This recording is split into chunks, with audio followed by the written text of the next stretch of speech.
ChatGPT Plus is free for college students through May. Here's the thing. You've got a lot to do between now and then. Studying for finals, writing papers, trying to keep your life on track. And ChatGPT can help with all of it. It can quiz you for your econ exam, make a study guide from your French notes, plan out your meals and study breaks. It can get really specific on how you like to learn. It can even help you come up with ways to stop procrastinating. So from now until summer break, take advantage of all the ways ChatGPT can make your life easier. Restrictions apply. Da da da da da da da da! You sound insane. You realize that? Yeah. The whole world gone crazy. Are you serious? Yeah. It's showtime. Yo, man, fam. It is your boy, Richard here. I'm here with my main man, Ahmad Rashad style, as always. Brian Gill. I'm wearing a dangly earring. What's up, man? How are you? Yeah, you're basically Very comfortable sweaters, both of us. you're Summer Sanders, bro. Don't forget it. How are you, man? Thank God. How are you? I'm good. I am good. Summer Sanders. Haven't thought about her in a while. Was there 10, anyone 15 our minutes. age who didn't have a huge crush No, on we Summer all did. Sanders? We all did. Oh, We all did. Man, she was the best. She was. And I assume she still is, though. We shouldn't go past tense. I'm sure she's still Sure. lovely and talented, and I don't know what she's up to, but I hope she's successful at it because she seemed like a great human. Hey, we are sans Kent tonight, so it's going to be wheels off, folks. Buckle up. Kent has been out of town, and then he's going out of town again in the next few days, so he couldn't get to Tomb Raider. We apologize. But counterpoint, Brian, Monday Night Raw was in town last night, and Tuesday Night SmackDown is in town as we record this. So I'm thinking he's playing hooky, right? Yeah, I don't think I think he probably saw Tomb Raider 4 times. He just wanted to go see Yeah, John some Cena. wrestling. Yeah, he's got to go some see. wrestling. He's got to go see. You can't see John Cena. Come on. Yeah, you know that's that. true. I know that. That's and true. I know nothing about Wow, this. great point. You can't see him. You're right. So it's just the two of us tonight. We are going to have a guest later on for the review, but we're going to break down some movie news for you, starting about right. Wait for it. Now. Boom. So Brian, I'm going to throw it over to you at the Mad About the official Mad About Movies news desk. Yes, I'm going to shuffle some papers. We have one of those logos. You're very ruffled. We're tossing a football to each other and laughing. Yeah. Someone runs up with a that's something VHS kids- tape and slams it in. Yeah. Kids will never experience the local news shenanigans on the extended promos like we had when we were young. So my kid will never have that. They still have like the occasional check out what Daybreak on ABC has, but it's not the same. It's not the same. Yeah, no, totally. It is. There's now when you watch those like Good Morning Texas, like those shows that are on after Good Morning America, those like local quasi kind of news shows.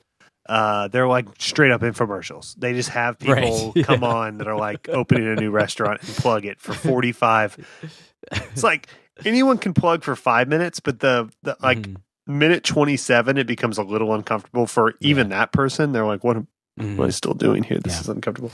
But I by the way, I paid for us to be able to do that next week. So get ready. We're going to need 90 minutes plugging Awesome. Mad About Movies podcast. Awesome. That sounds great. Well, shout out Alexa Economos. We're coming. So we are here to talk movie news. It is that kind of dry season. We're prepping for summer. We've got a big old fat Marvel movie coming up with a new trailer. We've got a little What? Unaware. Oh, I didn't tell Not you? Following. No, it's I'm sorry. I should have. It's it's Howard the Duck. Finally. Yeah. With no irony. Super serious. Yeah. Very sexual as well. Hypersexual. More so than before even. Yeah. Leah Thompson's back. But everything else is new. And Gerard Butler is Howard the Duck. So you know it's good. Now we're talking. He's roguish with that accent. No, we've got all kinds of little kind of like medium news for you guys tonight, but nothing too world breaking. But I think Brian and I can break it down and make it interesting for you. So Brian, I'm going to throw it over to you at the news desk once again, and bring that heat, bring that Mad About what we're known for, that Mad About Movies, that MAM news. Let's go smallest news entry to biggest here, if you That's will. how I like to work. Yeah. So Steven Spielberg, I don't know if you've heard of him. He's a director, a filmmaker. Yeah. Okay. Cool. He's the 1941. Okay, 1941 and AI, right? And then the Terminal, right? Yeah, no, that's the three biggest things. I think the three only thing. He takes like 20 years off between movies. Yeah, not prolific at all. Steven Spielberg. He's will the be guy from directing Laser Cats, Indiana right? Jones. Yeah. Okay.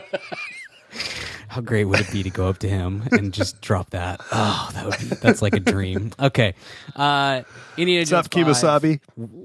will be recording. Will be filming next year. I talked over you, so say that again. Indiana Jones. Indiana Jones 5.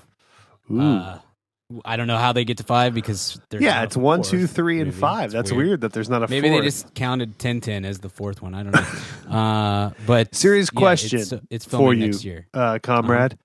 Obviously, we don't acknowledge Crystal Skull, right? But so the plan was that Peter Jackson would do one Tintin flick and Spielberg would do the other. That happen, or was there just one? I'm not crazy, right? There was only one, right? There's only one, and it's even been a while since I have heard of the sequel being a thing. Okay. Happen. Like for a long time, it was like, yeah, that's gonna probably be my next. Because it was going to be project. back-to-back And then it years was at not. some point. Yeah. Remember? Yeah. I remember it didn't make a lot of money. It didn't make any money here. Yeah. It made all of its money overseas. Sure. Where it's a thing. As you might have expected. You're right, exactly. But yeah, it was. He ended up.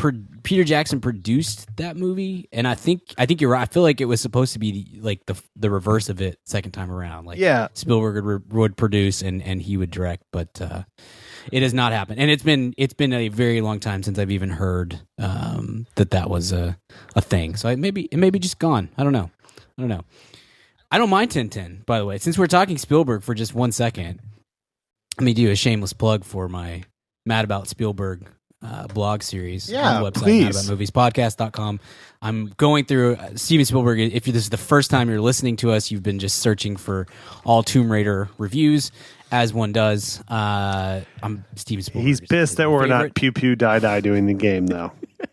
Or whatever, Pew Pew Die. I don't know. He's a big fan of gamer reviews. Yeah. What's happening? I'm going through. I watched all 31 Spielberg films over the last few weeks, and I've been going through and slowly and ranking them in preparation for Ready Player One. So check out the blog there, and I've got the third part coming later this week. Nice, and then we'll finish it up next week. But yeah, I've enjoyed it. I've read it. I have film. not texted you this. I normally. Yeah. Well, I don't expect you to read it. I did though. I read. You know what, man? I'm just going to be nice here for reasons unknown. I'm a big fan of Brian Gill as a writer, and I read all your stuff. And I've enjoyed the blog thus far, and I'm excited for more. Seriously. I'm very uncomfortable. You should be. We're not ever. You should be. Each other. Just so you know, also, just like parenthetically to that comment, I'm shirtless. Right. So anyway, well, me too, buddy. Wow, two sides. Yeah, I like Tintin. I super don't like Kingdom of the Crystal Skull. That's by far the worst Spielberg. It's not even remotely close. It's in a class all its own. Yeah, it is. It is. But it's 77% on Rotten Tomatoes. People were just like so critics, excited. I bet critics would so love to go back and take those away. I bet every day there's a critic who like emails Rotten Tomatoes like, "Hey, can you nix that review? Can we take that one off? I don't want to be someone who has given that a positive review." But it's kind of like we talked about this a little bit with Wrinkle in Time, where you're just rooting for it so hard to be good, and that when it's not, you have this sort of hedged review that ends up being positive on aggregators. Right. So you're like, everyone in it was great, and I love that they made it, and I love the people behind it. I did not care for the plot, the actors, the script, or the direction, but I like all the people who perform those roles. And then it's like, how does an aggregator like? Right. How do they do that? Give it a B minus? Yeah. Exactly. Yeah. Terrible. So it's like when you're all rooting for something, when everything has all the goodwill of the world behind it, like an Indiana Jones movie or Wrinkle in Time we talked about. It's a very hard thing to aggregate. Mm-hmm. Definitely. And then in the inverse of that, when no one wants something and then it ends up being kind of meh or even decent to good, that has the inverse problem. We will talk about that. That's a little tease. That might come up later in the show. Show. Good segue there, Thank buddy. You. Good segue. Professional newsman right there. Toss me the football. Absolutely. Okay, we're going to move on quickly to the next piece of news because we haven't really talked about this, and it is a huge thing that I kind of feel like has kind of flown under our radar, but even the movie rumors, rumblings, network of stuff. So Bond, the 25th Bond film is coming out. Yes, the final. I think it's slated for 2019. I think, and it's officially Daniel Craig's back. Yes, right. Like that's an official thing. So for the last time, though, also official, I think, or quasi-official. Right. Yeah, but I think he's Michael Baying it. Yeah, just quits every time, and it's like I said, it's officially his third last Bond film. On the record. On the record, but Danny Boyle is directing. So and this will begin shooting later this year. Daniel Craig, Danny Boyle, Bond 25. It doesn't have a title. We don't know anything else about it. They never do until it'll be called. But that's what we're getting. Are you excited for Danny Boyle directing? Yeah, I'm fine with that. I think he's an English guy. I always am. It's always cool when English directors of that kind of stature make a Bond film. I liked it. I'm one of the few that was like, I thought Steve Jobs was a good movie. Like, I'm not a Danny Boyle. If you were to say, Richard, I need you to name your, 15 greatest directors, would he be in there? Not at all. But whenever the Danny Boyle movie coming out, I never turned my nose up to it. I think he's a really competent, and honestly, even more than Sam Mendes, those Sam Mendes made, I think, one of, if not the great modern Bond film. He also made kind of a crappy Bond after that, and he's kind of Sam Mendes is a very hit or miss director. I would be shocked if this was really bad. That's like that's the Danny Boyle skill, right? He's like the Portland Trailblazers. Like he's gonna be a 5 seed to 7. I mean, this year they're better, but it's like.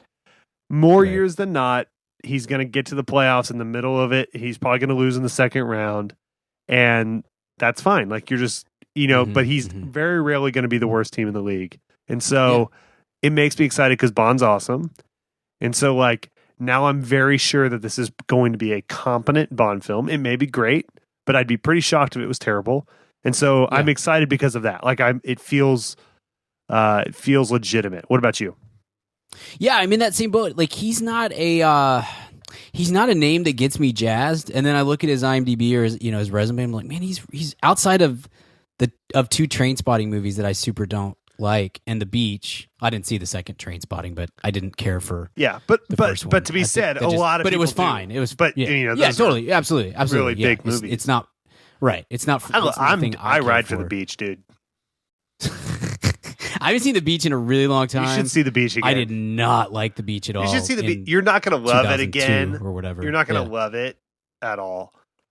The second I think time. that's like a really dark period for Leo. It's fun. Oh, it's fun to go back and look at that now because that was like that almost threw his career into just a that's total what people don't abyss. realize about we all talk about that 03 I think it was, maybe 02 Catch Me If You Can and Gangs in New York, but those are two. Those are the same year, right? Leo. Yeah. But like people also don't realize, kind of a comeback year. He hadn't really done anything since Titanic. He had done a few things, but nothing had really connected. And he was kind of getting the buzz of like, where's Leo at? Because it had been 5 years. Yeah. It'd be like if Timothy Chalamet just disappeared for 5 years, and then we're all like, definitely. That guy was cool. What happened to him? And then he was like, all of a sudden, a man. And he's like 23 years old and he was a man and he does, two great classic films. That part is underreported on the Leo thing. People kind of forget that he was off the scene for a while. But he did The Beach kind of in the meantime. I promise you, dude, it's not as bad as you think. It's not a great movie, but it's a solid C+. I would say. Fair. Very fair. I remember when I was Man in the Iron Mask too, right? Is that the other one? Yeah, Strong. That was right after Titanic. What a follow-up. I think I've talked about this guy on the show before, but my freshman year in college, there was a guy who lived across the hall from me who was it the Unabomber? Like like one of the worst humans I've ever. Like I just aggressive. Like I hate very few people, and I aggressively Just can't. hated That's why he's not on him. the show. Yeah, it was. Yeah, just a terrible blob of a human being. But he had, I'd have to. I think he had 7 DVDs in his collection, and they were all. It was like Captain Corelli's Mandolin or whatever that Nicolas Cage movie was. Yeah, just like what a bro move that was. And The Beach was one of them, and I cycled through his entire collection, and I was just like, I hate this guy even more because all these movies are freaking terrible. But anyway, I think I never think of. I'm right with you. I never think of Danny Boyle as like a really good to great director, and then you look at his resume and you're like, dadgum, he's got some really solid films. But I think you're right. I'm excited about the prospect of some new blood in there. I think that is part of what potentially makes the Bond franchise fun and kind of tick, is having new people cycle in, and if you're not going to have a new Bond, then let's get some new direction and kind of see what a new voice can bring out of that. So I don't think anyone. I'm with you. I like Daniel Craig. 2 Bonds is tough. Yeah, I totally agree. I think it's hard on the Bond in some ways too, but Totally. I really like Daniel Craig as Daniel Bond. I really James did Bond. Not It's like actually him. not Daniel What did Bond. I say? Daniel Bond? Dang. I didn't his like brother. him in Spectre. He's just lesser. Yeah, it's just, kind of a drunkard, but I didn't like him in Spectre because he was so checked out, as was most of that movie. So weird, though. It is weird. It's kind of like, again, use the sports analogy, but it's like, a lot of times when teams win a title, which I consider Skyfall a title. Mm-hmm. Oh yeah, that's the best Bond movie. I will, if you won't say it, I will. All the other ones, all those Goldfinger and whatever the other one is that always gets held up is like, no, they're great. They're all great. Skyfall is the best Bond movie. It's incredible, and it's maybe the best movie on mute of all time. But I think Blade Runner 2049 may compete. Both Roger Deakins, sure. But just like to have on at a party at your house on mute is just like, you can't beat Skyfall. But yeah, it is weird. Like normally if you come back off a title, maybe you don't win the title the next year, but it's very rarely that you don't make the playoffs. Right. And that's what Spectre is. It's just like such a, I tried to watch it again a few months ago and couldn't even get through 30 minutes. It's just so, the opening scene's cool. But then other than that, it's just like, so you're right. Everyone seems like they're so depressed and phoning it in, and it's rather sad because they're like 3 years off or 2 years off a really great, incredible thing. And it's like, I get if they can't get to that height again, but you think even on autopilot, they could get to 80% of it, and they get to like, it'd be like if the Golden State Warriors were healthy all year this year and went like 20-65. It's like, that's weird. What's happening? What happened? Why are they all just like moping around the court? It's sad. Sam Mendes made them all watch Revolutionary Road between filming Skyfall and Spectre, and like, oh gosh, this is what we're doing. He did, no, it was a lot of Jarhead. Threw a lot of Jarhead at him. God, I hate Jarhead. Oh man. Okay. All right. Last thing. And well, actually, it's 2 parts, and I'll segue. I'm gonna newsman it from one to the next. God, you're basic. You're just Jake Tappering all over it, all over the place right now. I'm so excited. Justice League is officially the lowest grossing film of the DC Extended Universe. That's what you want, though, right? Because it was kind of like an offshoot. I had not heard of any of the characters. It's basically Ant-Man, their version of Ant-Man. Yeah. Wow, that's great. Yeah, I saw that. I got a great text to me today from friend of the show, Matt Fry. We'll throw a shout out to Matt. He texted me, and all of you can text me at none of your business. But this little meme is that from Geek Facts, which is a website that I'll never go to. But he sent me this thing called Geek Facts that Justice League completed its domestic run at the box office, with $299 million, I assume. It managed to surpass Will Smith's drunk, homeless, and unknown superhero Hancock by just $8 million when adjusted for inflation. Gosh, yeah. That's what you want domestic, with your huge 657 look, worldwide. Justice League shouldn't be a tentpole for a year. Justice League should be a tentpole for like 4 years, like an entire World Cup cycle.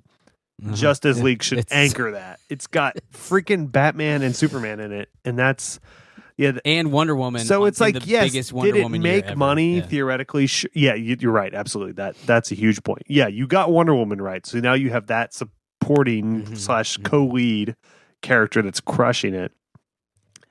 So that's the point. It's like everyone's like, well, it made money. And it's like, but they don't want it to make money. They want it to fund their next 50 movies. Yes. Yeah. And so, yes, it is a huge disappointment. And that's a bummer. Yeah, I don't know what they do there. But I have a feeling what part 2 of the story is. And it couldn't be at a better time.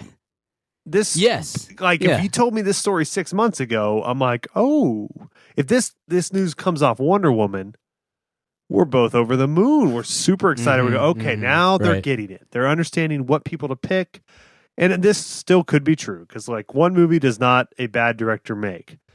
But just kind of serendip, in classic WB/DC fashion, they announced their next kind of killer we're all going to go out to see. And it is what, Brian? So Ava DuVernay has been brought on board to direct. Fresh off Wrinkle in Time. Right. She'll be directing New Gods for DC, which is based on a very popular comic book a run that features Darkseid and somebody else. I'll have to look up I texted with our buddy Ariel. Anytime there's a nerd question, you look in the mirror, and then if he doesn't know, you ask Ariel. If that guy doesn't know, if that guy just starts repeating back rosters from the mid '90s Mavericks teams, then I'm like, oh, I gotta talk to Ariel instead. So I'll pull up the DMs here, Smoky Walker, while you're talking. But how dare you mention Smoky? So it's a world. It's a big world. It's a very popular comic book, as far as I can tell. Now, here's the thing, though. It's what's important. Basically. What people in the comic book world, I think, overlook is it popular in that world, or does it reach out beyond that? Right. That's a very good question. Because I don't care. I mean, make whatever movie you want. If it's awesome, it's awesome. Let's introduce new people to it. But like, if it's mediocre to not good, and it's just a super diehard popular comic book world, just like any subculture, it's not going to gross any money. Right. It's got to... Yeah, so here's what Ariel told me. This is because I was like, what does this mean? I have no clue. And he said the basis is that there are 2 true gods of the universe, the High Father on New Genesis and Darkseid on the planet Sounds like The Good Place. Excuse me. Yeah. Yes, exactly. That'd be a fun way to do it. Mike Schur is in charge. So the 2 planets are at a stalemate, battling each other, I guess, for millennia, and Darkseid is trying to find the anti-life equation, which is This sounds accessible. I'm in. To allows you to I think we're all in. magically. I think we're all just going to take our grandmas to this. Yeah, exactly. That sounds interesting. I like that. Here's what DC is doing right is that, and that Marvel / Disney still is not there yet, is they're hiring different voices. They're hiring female writers, female directors, which is great. It worked beautifully with Patty Jenkins and Wonder Woman. Yes. And Ava DuVernay is like the name. I think even after A Wrinkle in Time, though we still have to kind of let that sink in a little bit. That's part of it. But anytime a big franchise movie, and we know this firsthand because we're never we don't break news. I don't know if people know that or not. Maybe I shouldn't let them behind the curtain. We don't ever break news, but we try really, sports radio joke. Whatever drops on Twitter, one of us will usually send out a tweet and comment on what's being said. And even by one of us, you mean always you and never me. It's me 99%. Yeah, absolutely. For sure. But if there's ever, like, for instance, Jon Favreau recently was put in charge of a new Star Wars TV show, and he's going to write and I think direct at least some of it and whatever, blah, blah, blah. Very cool. And everybody everybody who replied to us who had a criticism of that, it was, and I think it's a fair criticism, was when is Disney going to start hiring female writers and directors to do these sort of things? And the name that is always mentioned is Ava DuVernay. Why isn't Ava DuVernay getting these opportunities and blah blah blah blah? So she's getting that opportunity here. I like that. I think that's great. Awesome. I think DC that is like maybe the only area in which DC is ahead of, Warner Brothers is ahead of Disney. Absolutely, that's awesome. Platforms, which is great. But that's where Marvel's just gonna like tomorrow be like, yeah, guess what? Catherine Bigelow's directing. Yeah, and we're exactly. gonna be like, oh my gosh, yes. yeah, just kill the news cycle and everything. But you're 100% right. It could not come at a worse time for her or for not for her. Honestly, it's a good time for her because if it gives her immediately the opportunity. This is like the Michael B. Jordan with Fantastic Four. Yeah, to Creed. Like he just immediately that movie has kind of haunted a little bit with Miles Teller. Yeah, and what's the girl's name? Kate Mara. The woman's name, excuse me, Kate Mara. I don't want to get angry emails again, but I do. Those two are kind of haunted by it because, and Michael B. Jordan avoided it. One, because Michael B. Jordan's awesome, but two, because he followed it up with Creed like 2 months later, and everybody completely forgot about Van Forstic. So. At least his role in that movie. So it's good for her. And and to be fair, dude, Trank is killing it. So there's that too. Yeah. But she gets a chance to just immediately make another blockbuster and show that, whatever happened with A Wrinkle in Time happened and it's over. And I hope it's awesome. It could be cool. I mean, really good blockbuster movies. Sounds... Yes. It sounds way out there, doesn't it? Like that's right. a problem. It sounds very hard to adapt, which was the issue with this, which would scare me if I'm not only if I'm a fan of hers, which I am, because I love Selma. We all love Selma. But even if I am her, that's it's like, oh crap, I signed on to this other very hard to adapt thing, and not only is A Wrinkle in Time kind of not eating it critically, but it's not the critical darling. It's like, look, we were talking about this earlier. Like every critic wanted Wrinkle in Time to be awesome, and it still was like meh, so it's actually meh. Because we all were like, this would be so cool if this was good, A, and then B, it just did not really connect at the box office. So that's scary to do that again because, whatever. But I mean, there's things you can do with casting. And again, like, this is the thing we always talk about. Like, everyone talks about the Rotten Tomatoes world we live in and how it's bad for cinema, blah, blah, blah, blah. And that's true in a lot of cases, I'm sure. And there's points to be made. The counterpoint would be, you make good movies, dude, and they buzz. Yeah. They buzz harder than ever, and it's like if my wife pops on her phone and sees something, the first thing she does, she's not a movie person, but she'll like see something, she saw a trailer for Quiet Place the other day, the John Krasinski flick. Yeah. And she like, first thing she did Rotten Tomatoes, she's like, dude, that's at 100%. And I go, yeah, I think it's going to be good. Yeah. And she was like, oh, I'll definitely, so if you make good stuff, that's the positive of aggregators, that they like solidify buzz. So sure.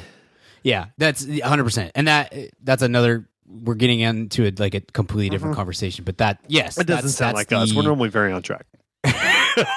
Yeah, this is your first time listening. We have never once gone. It's normally very regimented. Not being here to the bullet really points. Absolutely. Yeah. No, so you want to do a quick 30 minutes on Cedric Sabalas and then get to the review?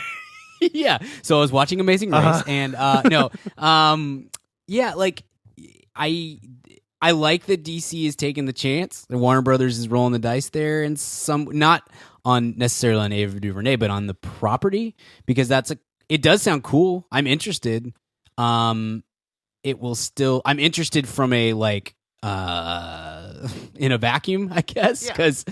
As I have said many times before, I will never be interested in another or anticipate another DC Warner Brothers movie until they make 3 good ones in a row. And you know what, dude? Being DC Warner Brothers, there's a great chance that this will die because that's what they do, is just run directors off the lot. Apparently, that's like a big thing that they're into.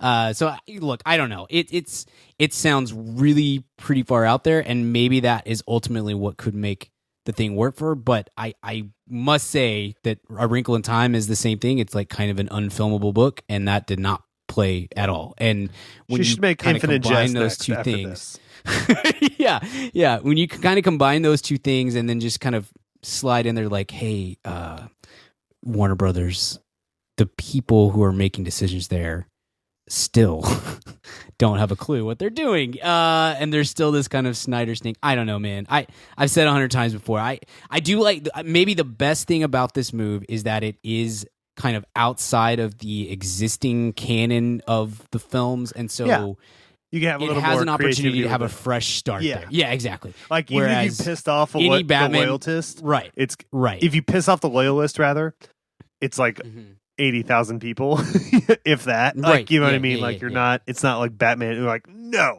Batman's cape is not pink, and my grandmother agrees with that. It's kind of a you know Right, you can right. be a little more creative with it. Yeah. So that's a plus. That's maybe the biggest plus besides just, hey, you're hiring women. Good. That's awesome because some of us Dude, are not. Have you not read our Twitter and email? Sorry, I don't mean to break the fourth wall here, listeners. Dude, we hate women. And we've made that very clear on the show.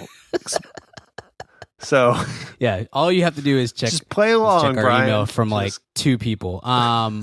So anyway, yeah. Look, I think that part is cool that it has the opportunity to kind of break free, but that's a roll of the dice from a Totally. subject. That's tough. standpoint. So you know, we'll see. it's We'll look, see. it's hey, you know, it's like in Olympic diving.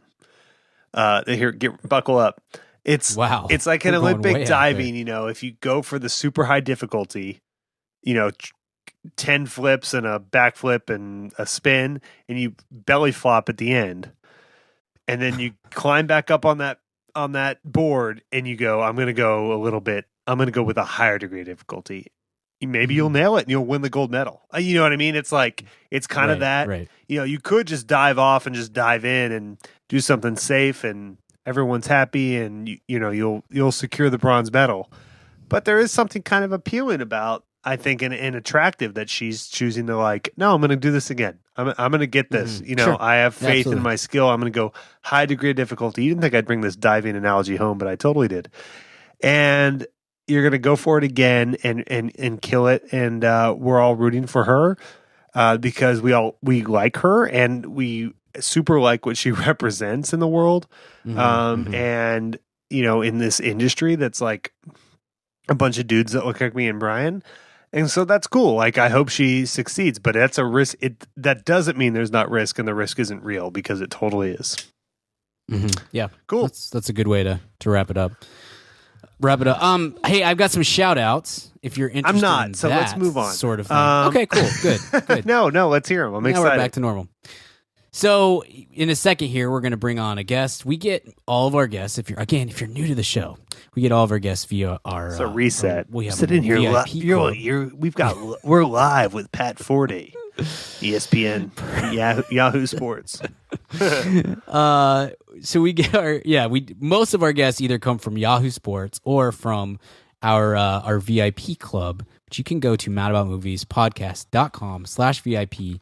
It'll take you to a Patreon page, and we'll kind of show you what kind of wares we have in exchange for your hard-earned cash. We'd love for you to join it. The big selling point is throwbacks and some bonus episodes that we do over there, and we love the support that we get from our VIPs and the continual encouragement, and hopefully we're making that well worth their mighty dollar. So today I have some shout outs.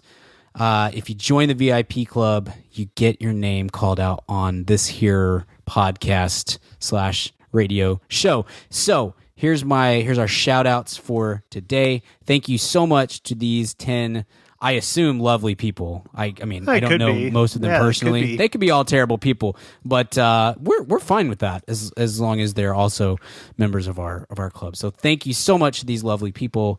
To Lauren Clifton, to Araba Sadiq. Let me know if I completely destroyed that one. Yeah, if we keep it destroyed, Araba. if we over 80% destroyed it, we'll try again next month. Yeah. Let us exactly. Yeah, Frank Montague the third. You like him, Richard, because he's a third. So you like anyone with anyone beyond Junior is a favorite. Yeah. Richard to Ryan Provost, to Dalton Luttrell, to Anthony Schumacher, who will be on an episode later this year, to Tan Priak, who's our first VIP from Germany. And I got to tell you, Tan, Richard and I were pretty stoked to see that one come across. We love Germany and everything. Yeah, I got a buddy who listens to this show back in Germany. I'm going to give him a shout out too, because I got a buddy from high school. He hasn't VIP'd, which I don't blame. If you're a friend of ours, that's fine. You're friends with us. Tobias Jan, Toby, my main man. Nice. Yeah. Also, shout out to Tobias Harris as well. I'm a big fan of the show.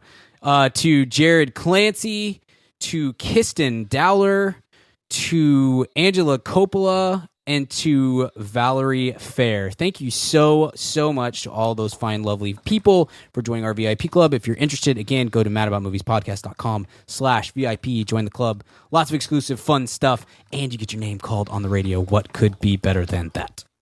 Nothing, my friend. I agree. Every time my name is called on the pod/radio, my heart swells like the Grinch. By the way, did you see the Grinch trailer? Yeah, it's kind of weird. I'm interested. It's kind of weird. I'm more on board with this than we talked about it than the Jim Carrey version. I ride for the animated version forever, but I'd only be more interested in if it was 45 minutes long.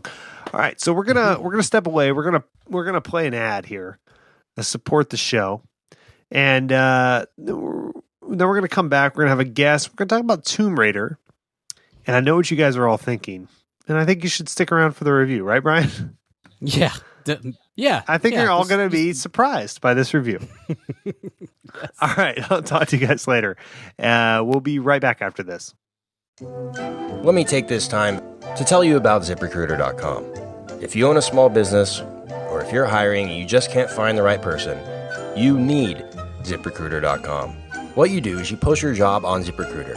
ZipRecruiter then learns what you're looking for, identifies people with the right experience, and invites them to apply for your job.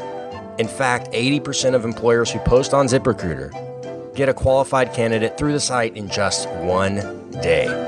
The right candidates are out there, and ZipRecruiter can help you find them. So right now, our listeners can go for free. Post their job at ZipRecruiter.com. That's right, yes, for free. Post your job for free. Find the right candidate in just a day at ZipRecruiter. So go to ZipRecruiter.com/mad. ZipRecruiter.com/mad. Businesses of all sizes trust ZipRecruiter for their hiring needs, and that's why ZipRecruiter is the smartest way to hire. And we are back. What's going on, man fam? We're going to talk a little Tomb Raider here. I'm here with Brian Gill and a very special guest. We got a VIP. Hello. Yeah, we got a VIP in the house. We've got Simon Schell. Simon, say hi to everybody. Hello, everyone. Nice to be here. We are very excited and feeling very fortuitous tonight because not only is Simon is from San Diego, Southern California, but Simon is originally from, where are you from, Simon? Give us a little background. I'm from Sweden. Oh, yes, I'm man. from Alicia Vikander's country. There you go. There you go. All I know about Sweden is that they produce top-notch furniture that causes a lot of fights between myself and my wife and Alicia Vikander. So one of those things I love. I'll let you guys decide which ones. But we're excited to talk about... And again, I wish you would stop involving me in your fights with your wife. I would love to not be in those. But anyway, sure. Yeah, carry on. Well, Brian, look, the podcast starts a lot of them. And so in my view... It's your fault. No, we're excited you're here, Simon. We couldn't be more thrilled. And again, Kent sends his apologies, but his hot air balloon got off direction, and he landed in New Mexico. So he's walking home, and until Uber is in range. Yeah. Well, it's a strong breeze. Their mothership. No. No, we're excited. Thank you. We're excited to watch Tomb Raider. So let's get right into it, team, because we've already had a good movie news segment and worked our way into that. So I guess I'll start with you, Simon. Do you have a sort of? I'll ask you a few questions leading up. Number one, are you a Tomb Raider franchise fan, or did Alicia Vikander kind of bring you into the series as a countrywoman?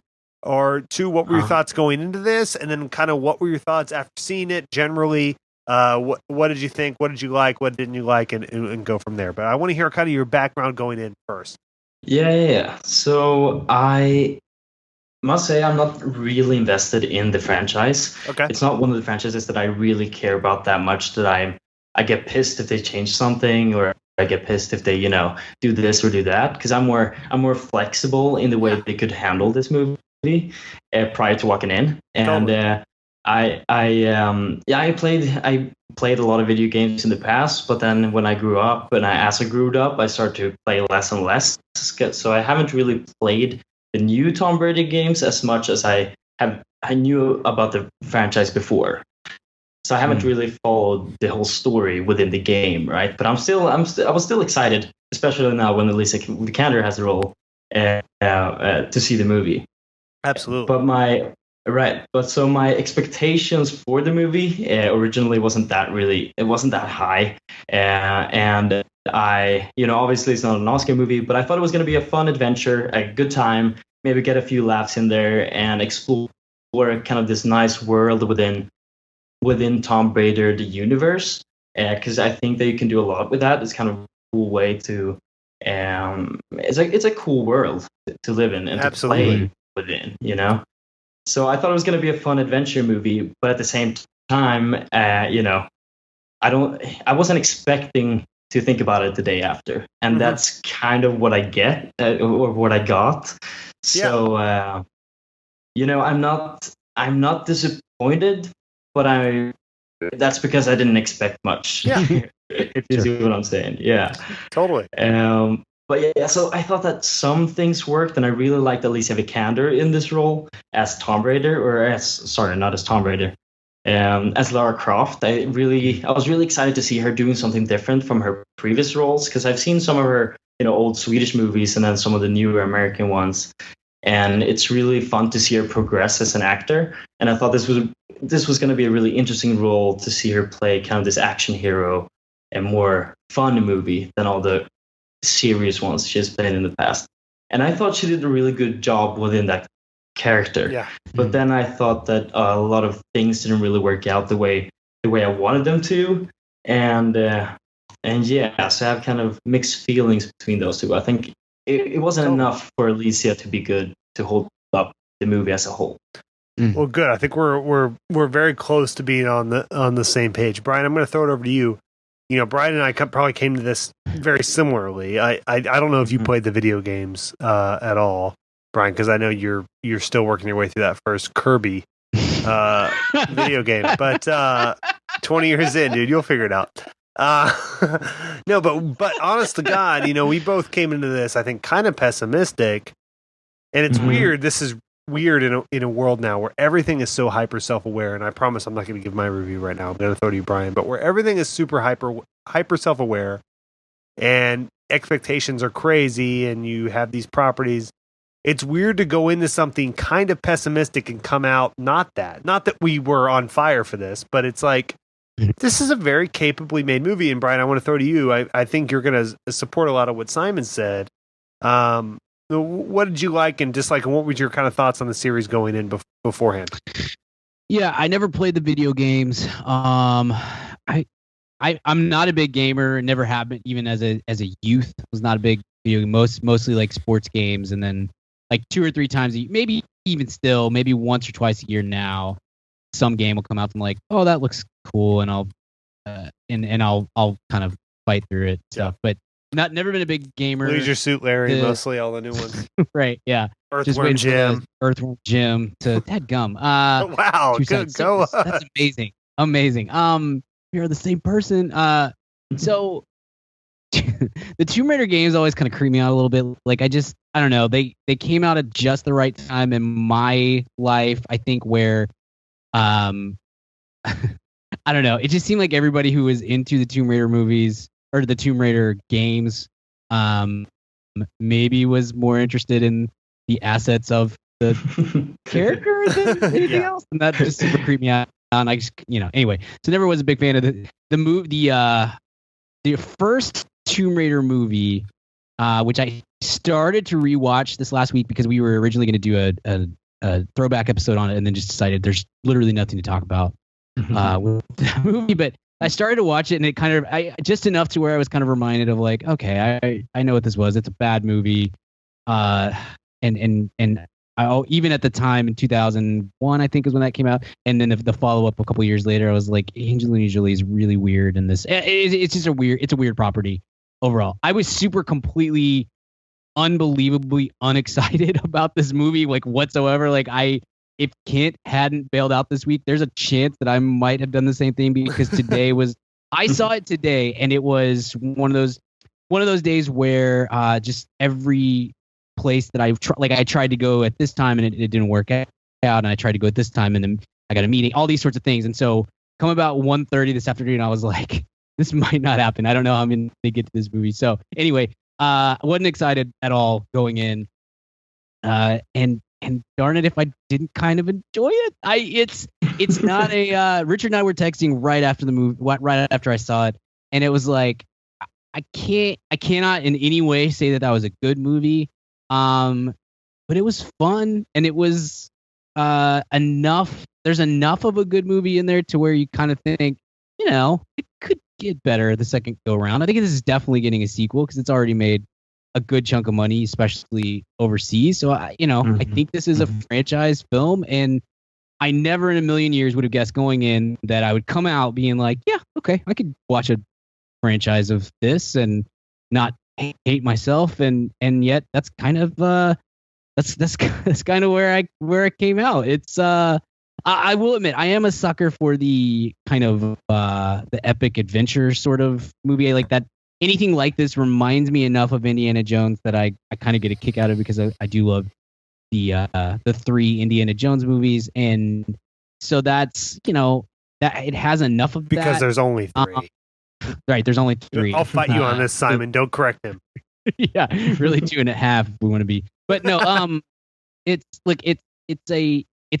kind of fun. It doesn't go too far in on any one aspect of what makes it work or not work. Like, it's not too video game-ish to where you just be like, okay, that was just a video game made into a movie, and it's not too serious as to where you get to a point where you're like, gosh, why are you trying to make this such a drag? And it's not too over the top fun. Like, it just kind of sits in the middle of all these various spectrums, and it's kind of a sloppy movie. I don't know anything about the director, and Simon, you may have to tell us how to pronounce.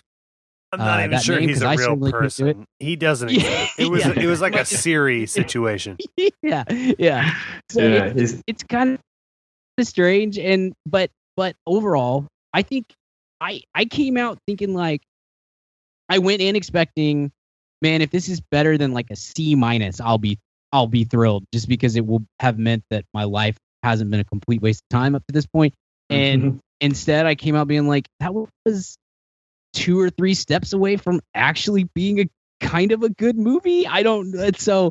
I don't know. The grade is going to be, I guess the grade is probably not going to reflect my relative enjoyment of the movie, just because it's like, it's not super quality, but it wasn't terrible. And that's, I don't know, in some ways that's a major achievement, especially when you consider Rotten Tomatoes today. And I don't, look, we've talked about Rotten Tomatoes plenty today. I don't want to come across as like that's the end all be all of everything, but they did run a feature today or this week of the 46 video game movie adaptations, rank them from worst to first on the Rotten Tomatoes score, and this is the best one of all time, Rotten Tomatoes wise, which is it's not even a very high score.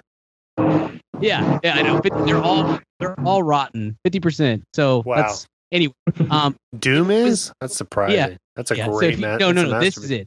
Yeah, exactly. So like, if you kind of graded on the curve, I think this is a tremendous success. If you just graded it as like straight up, is this a good movie or not?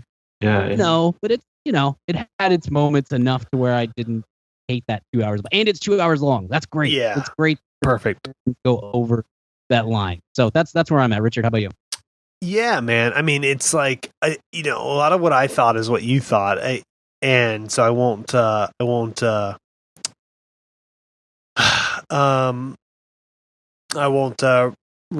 re-say what you said, but I'll speak a little bit. Part of the reasons why this is good is because she's great, and she, she's for several years now been one of my favorite actresses because she's a very good actress. She has really good taste in roles. She's stunningly beautiful, which I'll admit, as a heterosexual male, that helps. But I never really thought of her as much of a movie star because I always think of those things as two different things. Not that I firmly thought she wasn't, but I just kind of thought, it never really occurred to me that she could like anchor or something like this. I don't know why. There are other women that are lesser actresses than her that I think of as more charismatic, kind of more movie star type people. So when I saw that this was happening, number one, I thought, ugh, like, oh my God, why are we, they tried Tomb Raider when it was a hot property in the early to mid 2000s and it didn't work. With, by the way, an Academy Award winning actress who's, was much more, I thought, of a movie star type actress than Alicia Vikander, and it didn't work. Well, Alicia Vikander is one too. No, she is. I'm gonna get to that. No, we're gonna get to that. Okay, But at the time, I'm thinking, okay, Angelina Jolie is, to me, in my brain, my dumb brain before, like more of a movie star stuff. No, I know Alicia's an Academy Award actress, and I think of her in that way. But I think of her more in the way of like a Rooney Mara type, or like more of a I totally get like it. She's gonna do 3 movies every November, December that are gonna be incredible, and she's gonna be great in them, and she's gonna be beautiful, and she's gonna be nominated, and that's like its own thing. But I don't think of her as like, it's July and Alicia Vikander and so and so are gonna fight aliens, and you're like, yeah, and Angelina Jolie had more of that, and it didn't work back then. So when they said they were going to remake this, or revitalize it in a way, it's like, okay, why? This is a franchise that hasn't worked. Alicia Vikander, that's a weird choice. Like, she's great, but like for this, blah blah blah, and you see the trailer, and it's like, well, okay, whatever. I mean, it looks professionally made. And then I got in there, and I was like, first off, she's incredible, and she's a movie star, so I'm ready for 3 more Tomb Raiders, like you said, Brian. If this is going to be a franchise, and you're going to release them every other March, and we're just going to expect what we expect, I'm all in on that. Like, this is, and I told Brian, I was like, we never really text normally, Brian, about reviews. But I just kind of this is one for some reason I wanted to text you about, because I wanted to kind of convince you of whatever it is. You know what I mean? Like, because I could kind of sense you were like out on. I knew Ken's out for other reasons, because he's got wrestling to see or whatever. And no,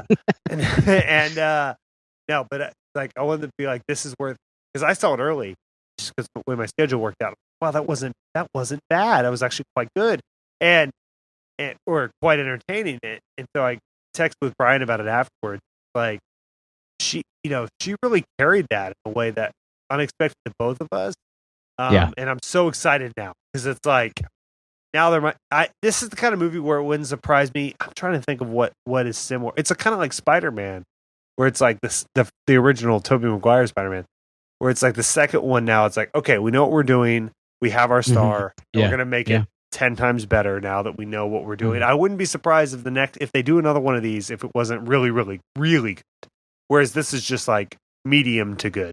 But yeah, I really I found it much more enjoyable than a lot of the hype going in, and I'm glad it's made some money. And she's fantastic, and put her in everything. I already thought put her in every like heady drama.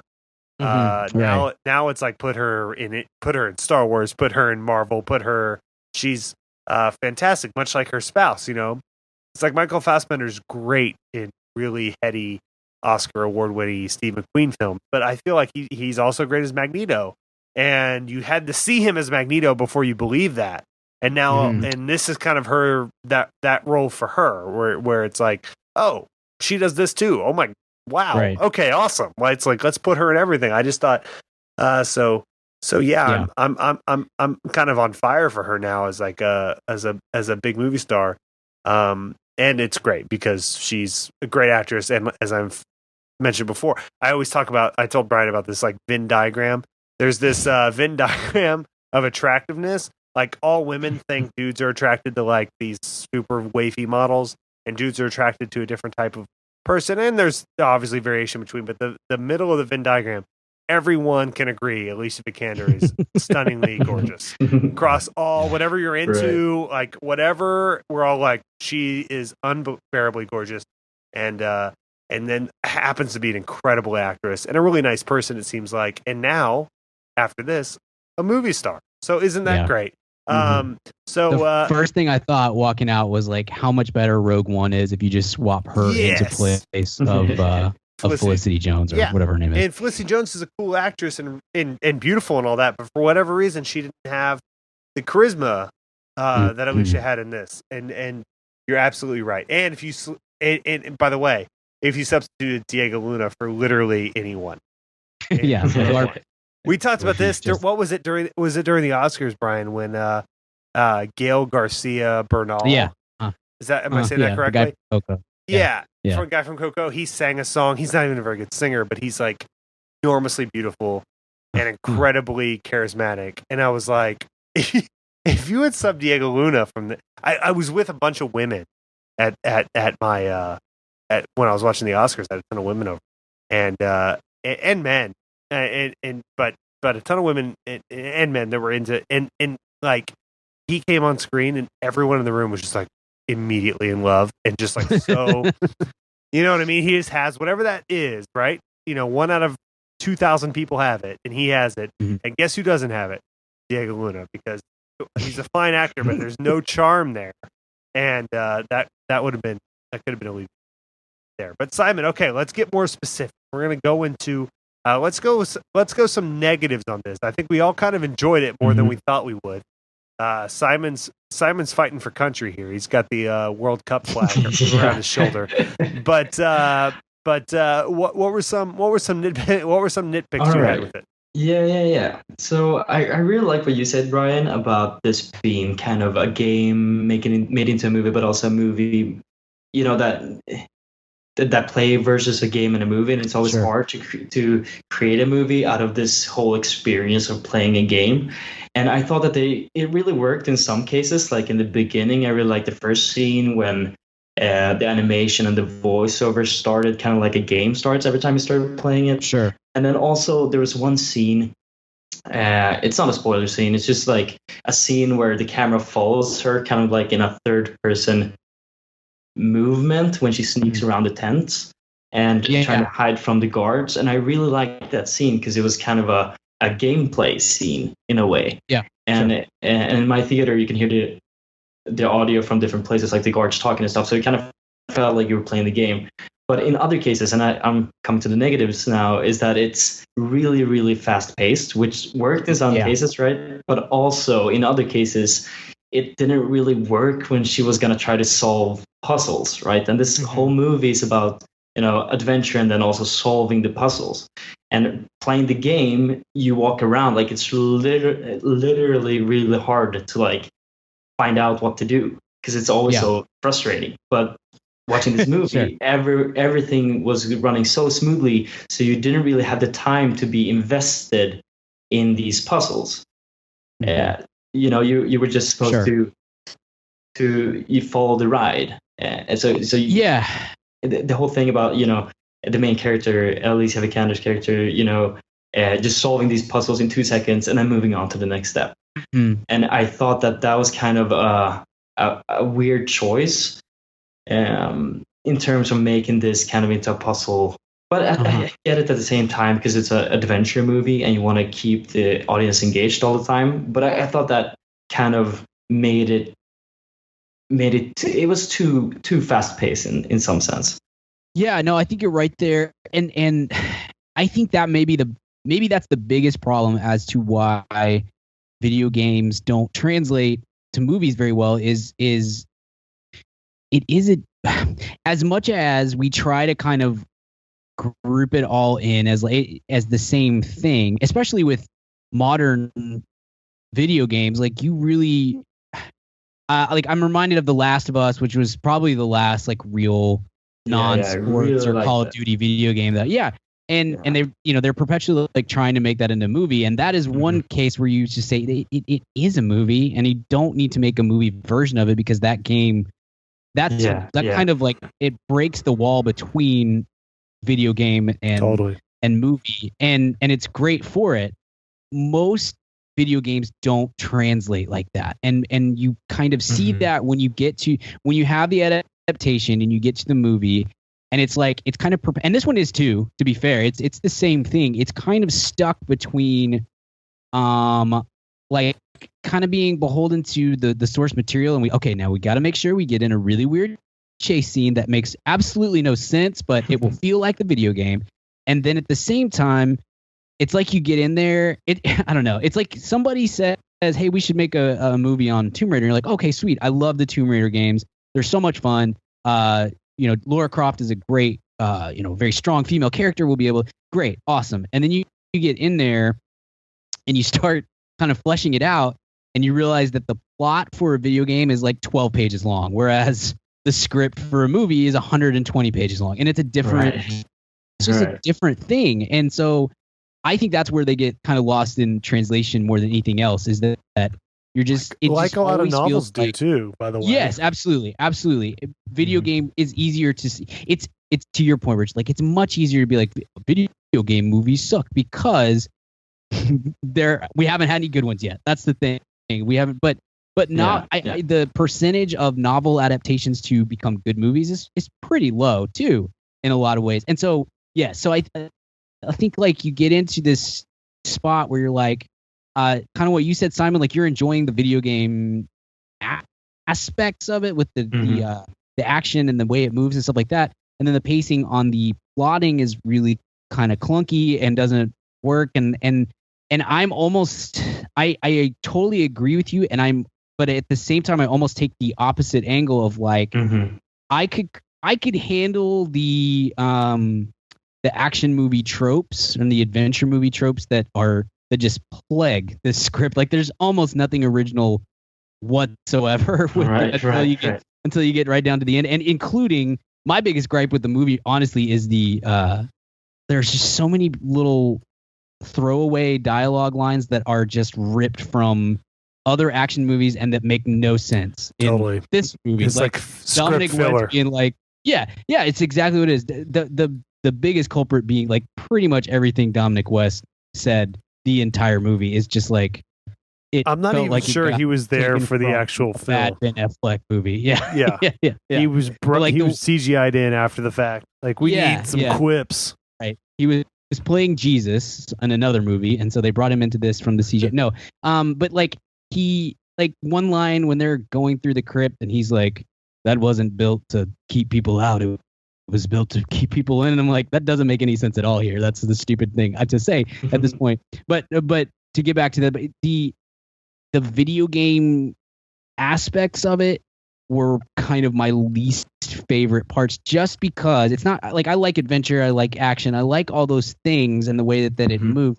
But you, especially early in the movie, you kind of have too much of this, like the camera pans up and she sees that there's a jungle gym above her and she's gonna climb across it just like she would in the video game. And I'm like, I don't care about that. It becomes almost like, I guess cheesy might be the best way for me to put it, of just like, absolutely, I don't need that note from the director with the camera tilting up and like letting you guys know, hey, we're about to do a video game sequence. Are you ready? Like I don't need that stuff. And I think that kind of gets lost in virtually all video game to movie adaptations, is like that sense of like, well, it's based on a video game, so we got to make sure that everyone knows that it's based on a video game. And we all know, those things don't need to be hit so hard to the point where it feels like the director literally is just like yelling from somewhere in the back of the theater, like, hey, this is about to be something from Tomb Raider 6 or whatever. It's kind of yeah, those parts were super clunky, Brian. You're totally right. And Simon, though, you're right too. This does feel a little more, and to be fair, to the earlier Tomb Raider adaptations, they're working off probably more limited source material than what this is working off, because there's been since sort of more fleshed out because of technology and because of the culture and because of whatever reasons, more fleshed out sort of Tomb Raider games, thus to draw off on. So even if you're being super reductive and whatever, it's like, at least it's a better version of what that was in 2001. But no U2 song this time. So elevation. Yeah. uh, Mason Merritt just got really excited. What's up, Mason? dude, sometimes you're living like a mole down up in the hole. Or whatever that awful line is. By the way, I like you too. I'm not disparaging. But I am. But yeah, so that's there. But there is. I think you're both kind of right. Look, let's put this all again. The perspective we put this in, it's kind of the opposite of what we talked about earlier with the like Ava DuVernay. And I know, Simon, you weren't here for this when we were doing movie news. We were talking about Ava DuVernay is doing this kind of super high concept DC film after doing Wrinkle in Time, which was kind of she got some bad reviews because it's not so much for her because it's so impossible to film. Whereas this is like kind of the same and kind of different in the fact that this could so easily be terrible. The fact that it is mediocre is almost impressive, or it is impressive. Totally. And the fact that we're all reviewing this with sort of a positive tone, that this wasn't like, I mean, Fantastic Four, Josh Trank, or even the other ones bad. But I think Fantastic Four is an interesting comp because you had two other films 10, 15 years ago, and then they do this new one with this hot new cast, and it's like even worse because it's like that type of movie making doesn't exist anymore. And that's kind of what I was expecting from this 6 months ago. And then like the marketing started hitting, and it's like, okay, it's not going to be that, but it's still not going to be good. And then I saw it, and it's like, I don't know if it's good, but it's like one level below good. And like you said, Brian, there's some really interesting cast choices in here on the supporting side. Why don't we dive into those a little bit? Let's start with Walton Goggins, who's had a kind of interesting run. Post his kind of new renaissance on Justified in television. What did you think of him in here? So I'll start with you, Simon, and then I'll switch over to Brian, who's our Goggins expert. But did you like the supporting cast and everyone else?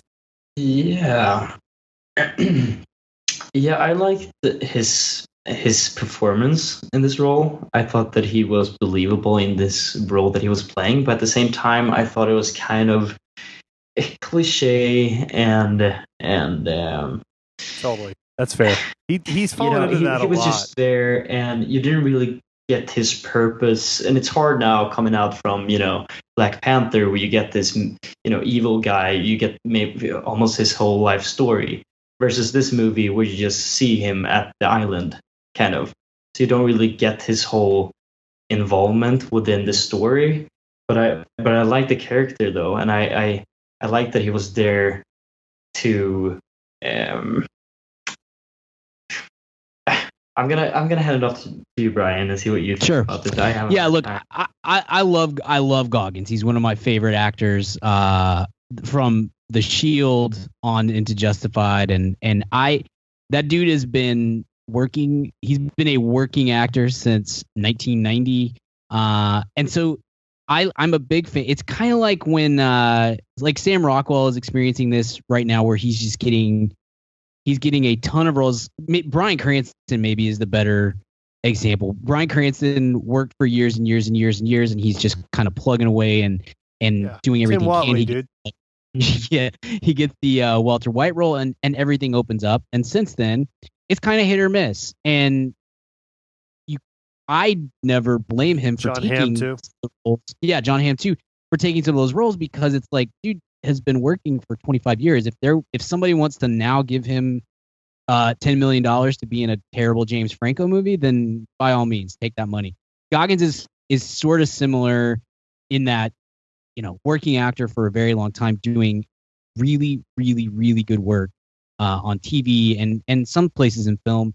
And now he's like he's been discovered. I think discovered is a terrible word to use, but he's becoming a popular choice as much because of his work with Tarantino as for anything else. And so it's like, it's not a great character. On paper, it's not a good character. It's in the script, there's really no development there whatsoever. and it's a throwaway bad guy, no question about that. He brings something to the table that other people would not in this kind of a role, and it's like I don't know, if you replaced him with like I don't know, Jason Patrick or something, you know, then I think the movie, Alicia Vikander is doing all the heavy lifting from the acting standpoint, no question. But I think if you replace him with a lesser bad guy character actor, it goes down pretty quickly. He just has like maybe it's charisma, or maybe it's like he's got this like kind of intense legitimacy to it. Yeah. He's intense, but it's even like his look. It's not, his words are incredible. He's an incredible wordsmith, and I love. This is certainly not the property to like highlight his ability on that front at all. But he's just got this like kind of, he's a unique looking person. He kind of is like handsomely ugly in a way, and it's just, and you add that into just his general presence, and he's very, very good. So anyway, he's a favorite of mine. Like I said, I don't think this is going to go the Walton Goggins highlight reel of great stuff in his career when we're all said and done.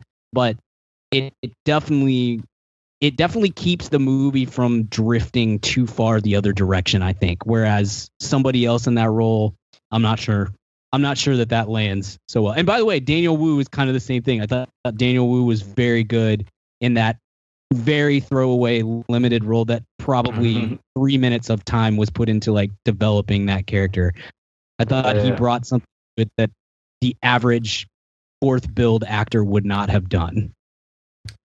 Absolutely. I think that's no, it's that's an interesting thing. And then Brian, you had a few more casting notes. I know we talked about, you were kind of fired up about this supporting cast, especially one note in particular. So I'm going to let you have your moment here and celebrate in celebration. Then we'll throw Simon. We'll start rounding up our grades, but let's hear your celebration right now.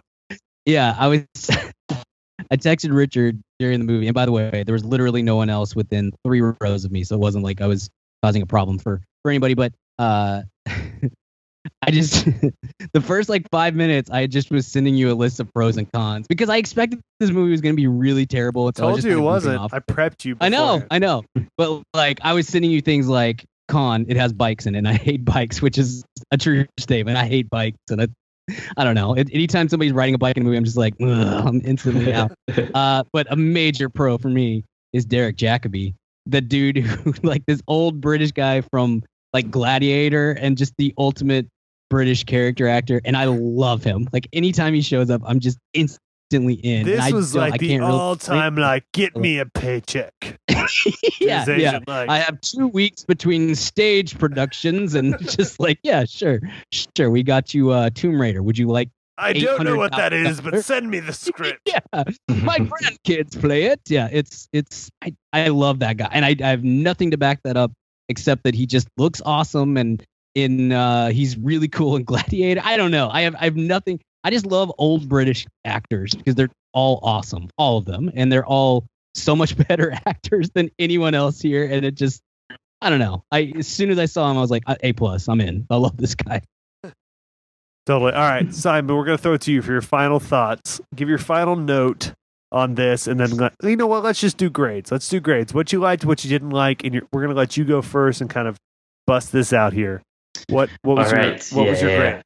So my grade is I was battling between choosing C+ or B- because I wouldn't consider this one of the better adventure movies that I've seen, but it was still a good time, and it was kind of what I expected, which was a really fun, and it was a fun movie, and I smile every time when I see Alicia Vikander on screen, so that was a good thing. And she definitely brought something to the screen that would have been lost if she wasn't a part of this project. So I really liked her in this movie. And that's what keeps me above the B. So I'm going to give this a B-. And I thought some things didn't work, but mainly it was still a fun adventure movie. And it brought it. So yeah, I'm happy I watched it. No, I'm with that. I ride with you, Simon. But Brian, go ahead. What's your grade? Yeah, man, I I like the I like where this is headed. You said it at the beginning, Richard. It's interesting to think that like if you were to say this is kind of the low bar for this perspective franchise, and everything will like it really has a legitimate opportunity, I think, to get better as it goes. I think this is it's a much more decent starting point than I don't know. I'm just blown away by that it's not a D or an F in some ways. And so maybe that's kind of messing with my judgment or my grade, but I enjoyed it. I would super not hate watching this again or again or again. I think it's cool that it does cast Vikander in a slightly different light as to like her movie star abilities. And if this is like, if she does 2 or 3 Oscar-y and takes chances in ambitious films every couple of years, and then like this is her franchise, this is where she gets to kind of slum it and get a paycheck and do, then I'm here for it. I think it's I don't know. There's something to be said for the dumb, fun action movie that isn't so dumb that it becomes offensive, and that's like I don't know. Those don't seem to happen all that often in. And even something like, and by the way, this is earnest. Yeah. This is earnest. It's not like Fast and Furious where it's like we're gonna be big and dumb and loud, but kind of wink at you and win your charm that way. That's true. Yeah, which is and like, we love that stuff. By the way, I love that stuff too. But this is like a unique thing that I told Brian almost doesn't exist anymore. Where it's like super earnest and super cheesy in some parts, and like okay with itself, and it's not cashing in on being self-aware. It's cashing in on having some quality parts to it and being okay with being a mediocre movie. And it's like that doesn't exist anymore. Like I told Brian, the last time I remember that existing was like The Rundown or something like that. So anyway, sorry, not to take over, but go ahead with your grade. No, I think you're spot on. Like this, it's weird to say that. It's weird to say that we don't get a lot of dumb action movies that aren't awful, but we don't. We really don't. It's a lot of $400 million budgeted Transformer movies, and then Fast and Furious, and then Marvel movies. And this is kind of operates in the space in between. And I don't know. I like that, and I like that kind of movie can exist. And if I could get somebody to come in for the second or for the sequel. If I could get somebody to come in, I don't even mind the director, but if I could get somebody to come in and clean up the script and just be like, hey, director guy whose name I super cannot pronounce, like you don't get to add in these terrible, you don't get to add in terrible dialogue choices, and let's just like remove 20% of the action movie cliches. And I think the next one is good, like, and really fun and really enjoyable. So anyway, the longest grade ever, but for me, I would have expected going in like best case scenario, I'm C- to a D, and instead I'm like, that was pretty fun. I enjoyed it. And I'm gonna give it a B, and that will look terrible on my tombstone somewhere down the line, or my Rotten Tomatoes meter. Somebody will be going through and be like, what the crap you gave this? But anyway, I had fun with it, and that's maybe that's all that we're supposed to ask from this particular movie. So it's a B for me. Richard, where do you stand on all this? Bro, I already gave my thoughts, kind of cut it on you there, so I'm going to go quick. I'm with you, Brian. I'm going to go B as well. And part of that, if I watch it a few more times, like if it makes the rounds on cable, maybe I'll go down a little bit. Maybe it'll go up a little bit, but that would be surprising. But like, given my expectations and the other crap we have to put up with this time of year most of the time in this kind of time slot or release spot, this probably is an A+, given that sort of criteria. But I'm going to go ahead and give it a B on that. I thought it was super watchable, super fun. Kind of the it's going to be on TNT or FX for the next 10 years all the time. And I'm totally down with that. So cool. All right. Well, good reviews there, Simon. Awesome having you on. Appreciate it again. Simon, why don't you stay on board? Let's give a little weekly recommend. You on board, buddy? Awesome. Yeah. Let's do it. Weekly recommends. All right. that time. It's that weekly recommend time. We're going to start with our guest of the week, Simon.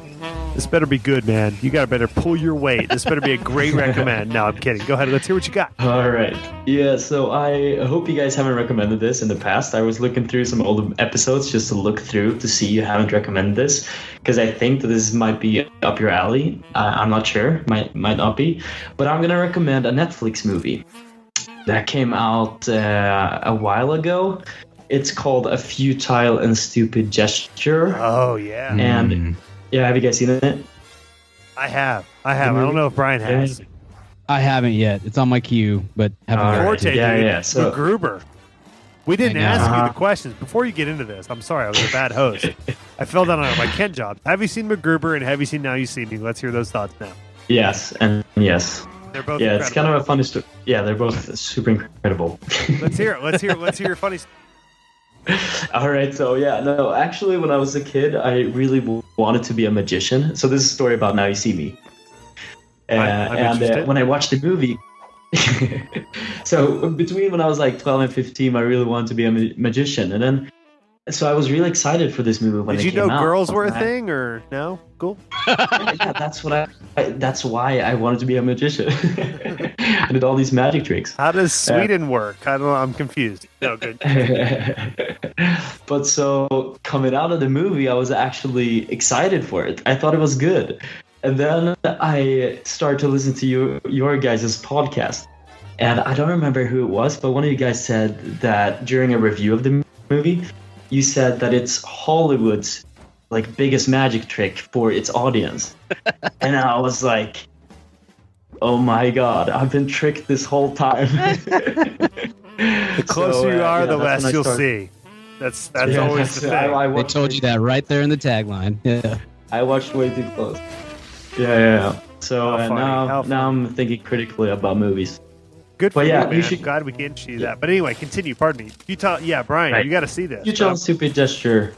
It's about the National Lampoon and the founder Doug Kenny. And coming from Sweden, I did not know about the National Lampoon a lot. I've seen some of the movies, but I didn't know what it was. I didn't know it was a magazine before, and all that kind of stuff. So it was really interesting to follow the founder, basically, of the National Lampoon, and his journey to like it's a comedy, the movie, but it's super funny, and it follows his career basically into creating the National Lampoon and how that changed comedy in the American culture and the Western culture. So it's a super interesting movie for people who don't know. Yeah, and it's someone Know the that, story. to second that, Simon, and great recommend. It's someone that, outside of comedy nerds, isn't really known and is probably every bit as influential as someone like a Lorne Michaels or even a Bill Murray or Chevy Chase or people you really think from that era as comedy icons, is someone that had a part in that every bit as much. And is definitely warranting of a deeper look. And while the film is funny and sort of very David Wayne and zany in its own way, I think very sentimentally tells that story, right, Simon? Mm-hmm. Yeah. I found it to be a very sweet, touching biopic with a lot of It is, bizarre yeah, comedy yeah. as well. Yeah, I Great like the recommend. choice. Killer Yeah. recommend. That's awesome, man. Yeah, it's on Netflix, so all of you can just after you finish this podcast, pop that on, because that's that not only is that on Netflix, not Netflix rather, it's featured, and so if you open Netflix, it'll be probably in your first few swipes of recommends to all of you. All right, Brian, let's hear a recommend. Great recommend, Simon. So I'm going to recommend a book. I a little behind the curtains. I'm in the process. I used to write Twilight. a lot. It's Twilight. Not like Gotta be Twilight, but only the third book. The first two are terrible, but the third one is where it really finds its magic, if you will. It's called a clip, Brian, but cool. Yeah. So I'm in the process of trying to write a book. I used to try to write books a lot pre-podcast days, and I'm working on one now that will probably also Were they never see the light erotic? of day. Yeah, very Mormon- erotic. And Mormon vampire fiction. my main objective is to create the first tight. erotic Mormon vampire chick.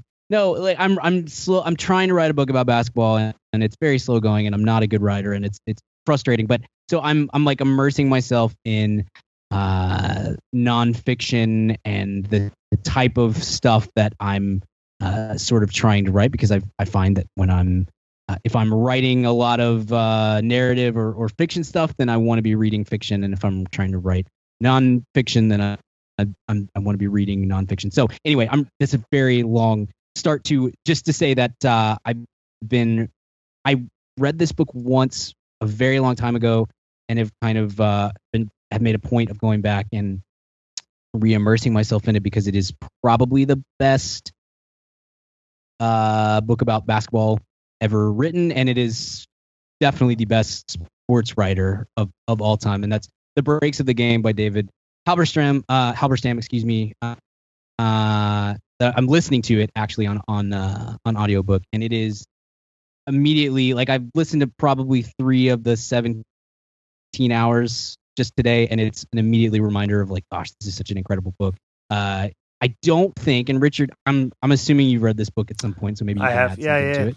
Great book. I don't think you have to be a basketball fan or a sports fan really to like it, because he's such an incredible writer, and it's much more the story of, like, these people. It's all about the 78, 79 Portland Trailblazers, who had gone from very quickly went from the best team in basketball to kind of middle of the pack, and all based on some stuff that some of it was their own doing, and some of it super was not, just some really bad breaks, which is the title of the book. So that's kind of what it's all about. But it's much more interested in, like, the human side of all these people than, like, this guy averaged 23 points per game and 6 you know what I mean? It's a human interest story as much as a sports book. And he's a brilliant writer. I mean, he wrote some sports book as sort of a hobby, right? He wrote The Education of the Coach, which is the great Bill Belichick book from 2005. He wrote a Michael Jordan book. But he also wrote incredible political histories, like The Best and the Brightest, which is like the best Vietnam book. It is the Vietnam book that everyone loved and read, and that kind of things went into that. He wrote The 50s. He wrote The Coldest Winter, which I think that's a Korean War book. I mean, he's the king of nonfiction. He died in a car wreck, or car accident, rather, very sadly, probably about 10 years ago. 11 years ago. And David Halberstam was a total brilliant nonfiction writer. And if you're interested just in that, read any of his books. This being one of them. Like, you know what I mean? Even if you're like, I'm super into basketball, so I read The Breaks of the Game, but I don't care about the Korean War. Still read, or I'm really into Vietnam. I read The Best and the Brightest, but I don't care about basketball. Still read Breaks of the Game. He's like, he crosses over all things. He's a brilliant man, and kind of all modern nonfiction, I think, really spawns him. So absolutely, great recommend. To call him the greatest sports writer of all time is probably an insult to how great of a because he did it kind of on the side. You know, it's like saying that. It'd be like saying that. Who's the band that all play? Like Mitch Albom is the greatest keyboardist of all time. Like, he plays in that band with Stephen King, and some people, that's not really what he does, but it's still like maybe he is. You know. Cool. That's an awesome recommend. Simon, you're gonna like my recommend because your name's Simon. Right. I saw a movie this weekend that's due out. I don't know if we're gonna do an episode on it. We're gonna try, but we kind of do this based off of box office because that gets the most amount of downloads, reaches the most amount of people. But there's a movie out called Love, Simon out this weekend. It's a really fun, good coming of age movies. They've had great marketing campaigns all across the country. I think this has the potential to be a thing that lasts for a while. But it's a really sweet little movie, and it's definitely worth seeing. It's kind of everywhere, so go see it if you want to go see something. Check out Love, Simon, and that comes from me and my new friend Simon, who I've met today. So that's about it. Simon, we're gonna sign off here. Where can I find you? Are you a social media guy? If not, just say no. But if I were looking for you on social media, where would I find you? Yeah, you can find me on Instagram and Snapchat and all those places. With this, I just searched Simon. Do you like to do drawings? What? No, go ahead. What's your Yeah, so it's Simmekal. Simmekall. That's where you find me. You can maybe find me on YouTube as well if you search around some. I'm going to Nice. spend the rest of the night looking for you. Brian, where can I find you? You can find me on the Twitter at bgill12. You can find my writing at madaboutmoviespodcast.com, and the third part of my aforementioned Mad About Spielberg series will drop sometime this week, and then also at the Mad About Movies podcast newsletter, which you should sign up for so you can get on the list for the April newsletter. Richard, where can we find you? You can find me at all the social media at Richard Barden. You can find me at madaboutmovies.com. You can find me at the Mad About Movies podcast newsletter, which came out today as we record this. So like Brian said, you can find the new one out there. We also have, just a little side note, we have a new newsletter that's just like links and stuff we are reading and enjoying. That's just for VIPs like Simon. Simon, have you gotten that? Do you like that? Is that a good thing? Yeah, definitely. Okay, cool. Totally What a recommend pro. being a VIP. Yeah, VIP is the way to be. Absolutely good. I'm glad. And it's so good to have you on here, man. It's so fun to have you, Brian. It's so good to talk to you. What a random little episode that ended up being a good movie. Yeah, Come back definitely. another time. We'd love to have you. Thank you for having me. Yeah. It's been our distinct pleasure. You enjoy the desperate weather of San Diego. I hope you somehow survive. It's harsh. Tough. I know It's it's tough, super man. harsh. Yeah. What do you think? What's tougher in the winter, Sweden or San Diego? Just ballpark. San Diego. Yeah, it's San Diego. tougher. Yeah, it's tougher because you get Rains that way sea too much. breeze.